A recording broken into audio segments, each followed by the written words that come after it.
આપેલ આવેદનપત્રમાં આક્ષેપો સાથે જણાવ્યું હતું કે ગુજરાતમાં દર વર્ષે ભાજપ પ્રવેશોત્સવ અને ગુણોત્સવ જેવા તાઇફાઓ કરીને પ્રચાર કરે છે, પણ સમગ્ર ગુજરાતમાં સરકારી શાળાઓની સ્થિતિ સુધારવામાં રસ લેતી નથી. શિક્ષકોની ઘટ વચ્ચે જુદા જુદા ઉત્સવો અને ચૂંટણીલક્ષી કામગીરીમાં સતત શિક્ષકોને વ્યસ્ત રાખી બાળકોના ભવિષ્ય સાથે આ ભ્રષ્ટ સરકાર ચેડા કરી રહી છે. ત્યારે સરકારી શાળામાં ઘટતા શિક્ષકો અને જરૂરી સુવિધાઓની પૂરી પાડવામાં આવે તેવી માંગ સાથે આજરોજ જિલ્લા કલેક્ટર કચેરી વડોદરા ખાતે આમ આદમી પાર્ટી વડોદરાના પ્રમુખ અશોક ઓઝાની આગેવાની હેઠળ આમ આદમી પાર્ટી વડોદરાના કાર્યકર્તાઓએ સાથે આવેદનપત્ર આપી રજૂઆત કરી હતી. માંગણી કરી હતી કે ગુજરાતમાં દર વર્ષે ભાજપ પ્રવેશોત્સવ અને ગુણોત્સવ જેવા તાઇફાઓ કરીને પ્રચાર કરે છે તે બંધ કરવામાં આવે. ખોટા ખર્ચને બદલે શહેર જિલ્લા સરકારી શાળાઓમાં ઘટતા શિક્ષકોની ભરતી કરવા તથા જરૂરી સુવિધાઓ પૂરી પાડવા તેવી માંગ આમ આદમી પાર્ટી વડોદરાએ કરી હતી. કલેક્ટરશ્રીને આવેદનપત્ર આપવા આવ્યા છીએ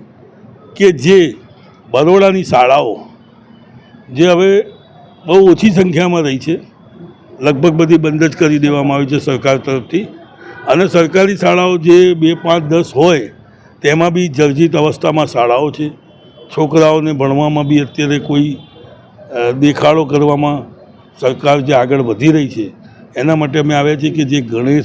ગુણ ઉત્સવ અને પ્રવેશ ઉત્સવના નામે ખોટા ખર્ચા, ખોટા તાઇફા કરી રહી છે, તો સરકારને આવેદનપત્ર આપી અને જણાવવા માગીએ છીએ કે આવા ખોટા ખર્ચા ન કરી અને જે થોડી શાળાઓ છે જર્જરિત છે અથવા તેમાં કોઈપણ જાતનું સમારકામ કરે અને બાળકો પર ધ્યાન આપે, જ્યાં 2-5 ટીચરની જરૂર હોય ત્યાં 2 ટીચરો છે